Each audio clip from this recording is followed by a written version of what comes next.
Je pensais personnellement que le rêve georgien devait gagner, mais je craignais des falsifications, des manipulations. Voilà.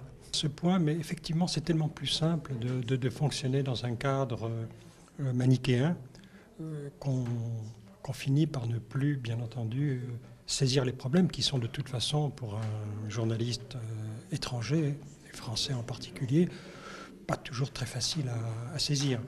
Donc, et puis, il est clair que les lobbies ont été très présents, très très présents. Il suffisait de voir le nombre de voyages certainement très agréables qu'on a payé à un certain nombre de journalistes français. Et puis aussi, et je crois que par-delà la corruption, je ne parlerai pas vraiment de corruption, je crois que c'est beaucoup plus simple que la corruption. Ils se sont trouvés enveloppés par des lobbyistes, par des amis qui leur voulaient beaucoup de bien.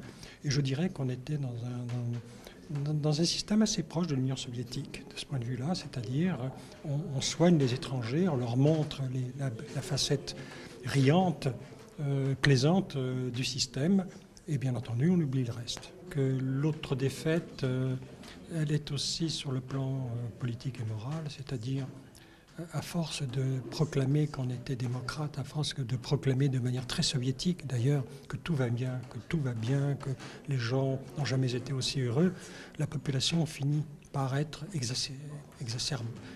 furieuse, mécontente, et par réagir comme elle a réagi. Et puis, bien entendu, c'est une défaite morale aussi, une terrible défaite morale pour le pouvoir, c'est les vidéos tournées dans les prisons.